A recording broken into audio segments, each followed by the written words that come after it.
sir, thank you, India. This man tells me, thank you, India, police officer, saying thank you, India, for saving the lives of 40 French nationals. Amazing, isn't it? These people thanking us. That's a lovely picture of Manmohan Singh ji when he was Prime Minister with Mrs. Gandhi.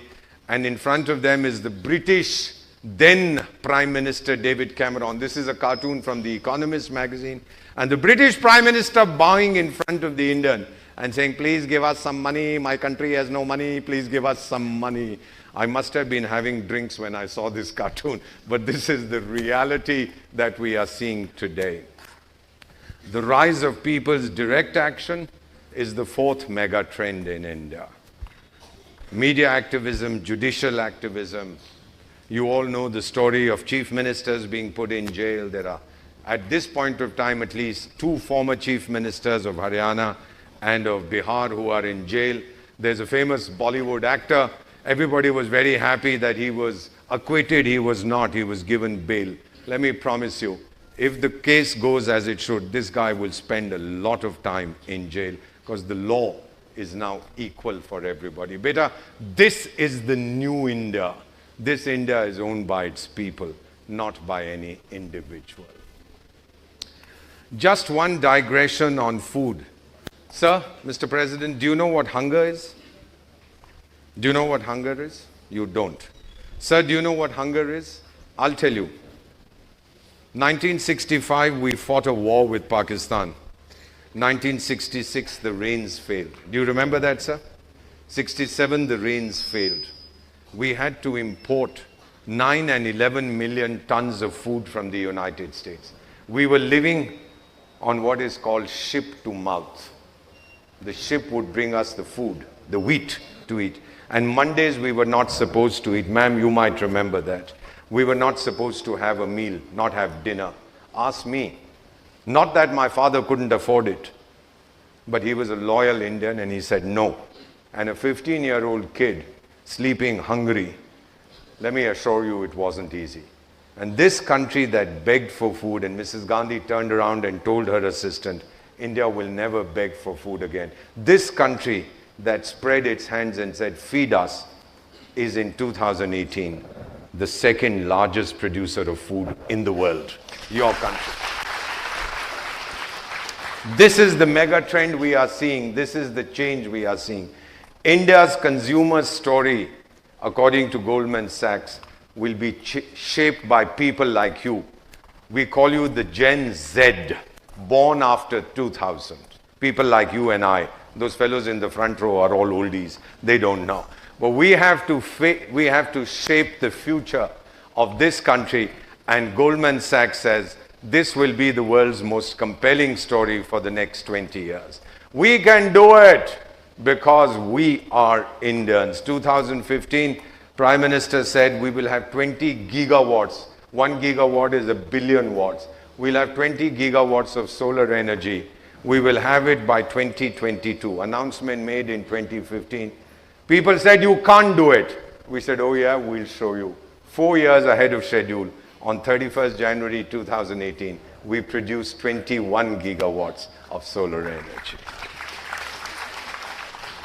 This is India's strength. People come to our hospitals. They see, we gave over 2 million medical visas last year.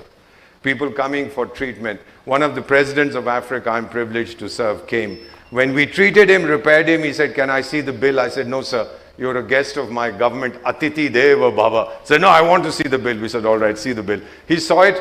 He said, there's 1 zero missing. It can't be that cheap. I said, sir, we are Indians. We don't cheat our friends. We might cheat each other, but we don't cheat our guests from overseas. And he rubbed his eyes in disbelief and he said to me again, he said, Ambassador Deepak, that's why you are destined to be the best country in the universe. And I said, there's no doubt about that, Your Excellency. So what should you do as an Indian? Have faith and confidence in yourselves. Do not allow cynicism to affect you. And do you know, if you have to be scared, be afraid of fear. As we say in Hindi, darna hai to dar se daro. The great dictator Genghis Khan, my hero, said, if you are afraid, don't do it. But if you do it, then don't be afraid. That is India's philosophy. When we set our minds on something, and clap if you want to, my dear young lady, don't be afraid. Your national anthem, Wo hai Bharat Bhagya Vidhata. We are his soldiers. We are not Indians because we live in India. Dr. Shikhar Sharma, we are Indians because India lives in us.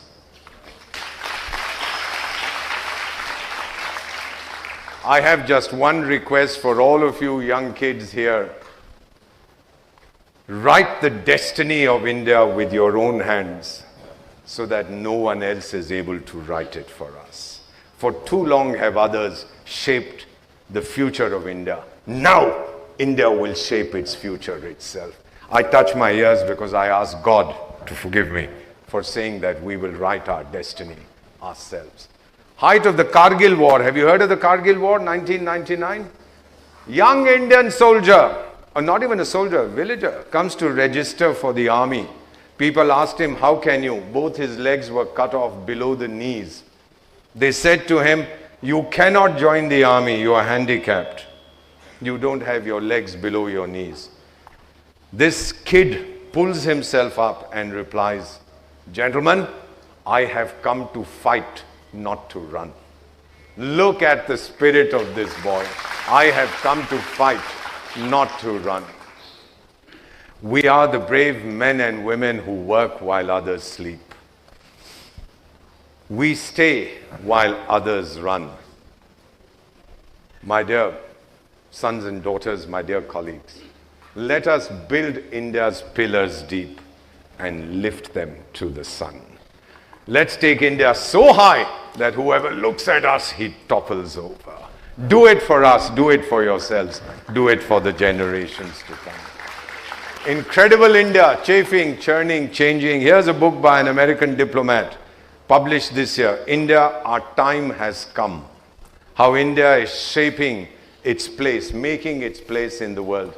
Swami Vivekananda had said the future India will be much greater than ancient India. All of you who were sleeping can now wake up. Thank you so much for giving me your attention.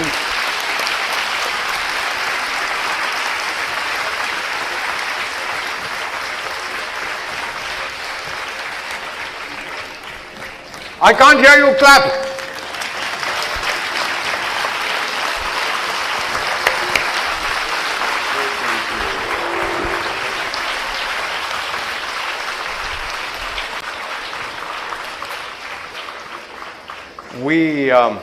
Something very personal. In my family, we have a child. We had a child who fought for India in Kargil. He died there. So my own memorial, I've asked the Indian Army to build for me one in Kargil, where I'm special advisor. My mother was a Buddhist. So in front of a statue of Buddha, they've built my memorial. And what it states, please sir, written on that memorial is, because our child died there, close to where he lost his life defending India. It says,